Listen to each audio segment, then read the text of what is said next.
and that it's in their interest to do so. Thank you. Thank you. Thank you very much. Senator Murphy.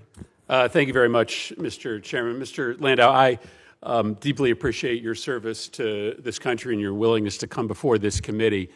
But I'll be honest with you, I find it pretty offensive that you are trying to maintain that there is some good faith review happening at USAID when the representatives of the administration in charge of cost cutting have made it clear that the goal is to destroy USAID. Do you know what percentage of USAID employees have been fired or furloughed? Senator, I do not. I'm here as a private citizen. I'm a nominee, so I am not part of the administration at this point. But so you don't have. Do you have a ballpark guess? You're about to help lead America's diplomatic efforts. A ballpark guess as to how many USAID employees have been fired or furloughed? Again, Senator, I've just looked at the way the president has set this forth, that he has instituted a 90-day review period. You haven't read reports that you might be able to cite today? Well, I've seen some reports, again, in the press, but I want to be very careful before I start acting as if I know what is going on behind the scenes, but I'm not part of the administration yet. Obviously, if I'm confirmed, you can call me before you, for oversight. But here's the problem. So the number is 94%. 94% of USAID staff have been fired or essentially permanently furloughed.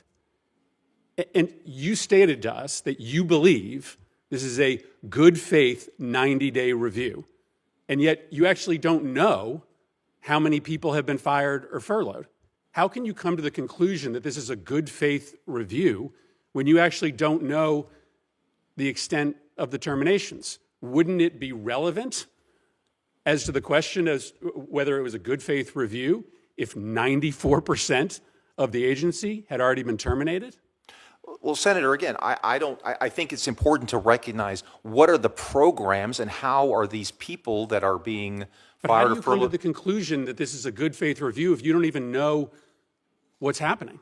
Well, again, Senator, you can't have it both ways. You can't come to the committee and say, I know this is a good faith review, but I don't know anything that's happening because I'm not in the administration. Well, Senator, again, I assume the government, there's a presumption of governmental regularity that exists generally in the law. I believe strongly that the president, wants to comply with the law, wants to make sure that we are doing the American taxpayers' bidding by looking carefully at these programs and making sure that we separate the baby from the bathwater. I just don't think you can have it both ways. I don't think you can come here and tell us that you know that this is a good faith review, but assert that you don't have any basic information about what's happening. Mr. Regas, which branch of government has the power to decide how taxpayer money is spent? Is it the legislative branch, the executive branch, or the judicial branch? Thank you for the question, Senator. My understanding, I don't need an explanation. Oh, which sure. one is it? Well, Congress has the power of the purse. The executive has the power to make sure the laws are faithfully implemented, and the courts arbitrate disputes between those two branches. So if Congress has authorized an agency or a department and has appropriated money with the caveat that the money shall be spent, does the administration have the obligation to spend that money in accordance with how Congress has appropriated the dollars? Senator, I'm not a lawyer, but my understanding is the executive has a role in how those monies are spent. So to the extent that the so that seems like a pretty, and I think Republicans and Democrats on this committee should care about the answer to this question. That's a pretty easy one. If Congress has authorized a function, an agency or department, and has appropriated dollars with the word shall, do you believe the executive branch can decide not to spend those dollars? Well, I'm familiar with mandatory entitlement programs, which has that language, and those are on autopilot. That's not a mandatory. It's not an entitlement program. Congress has established. Let me give you an example. The National Endowment for Democracy is established by law. We appropriate every year, and we say that the dollars appropriated, in this case $315 million, shall be spent. You're going to oversee spending at the Department of State. Do you believe that the executive branch could choose not to spend dollars that are appropriated by Congress with a shall rather than a may?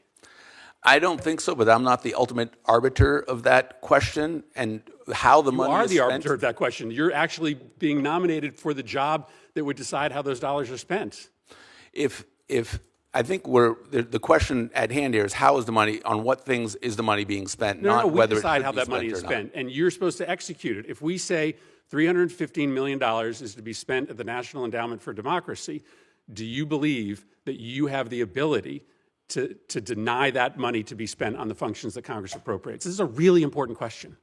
I don't think so, but I also think what's You don't that? think so. So what's no. that? So you don't think so. So yes or no? I think if that's what the law says, then that's what needs to happen. Okay. Thank you, Mr. Chairman. Thank you. Senator Daines. Mr. Chairman, thank you. Thanks for coming before the committee today. Mr. Whitaker, I want to start with some questions for you.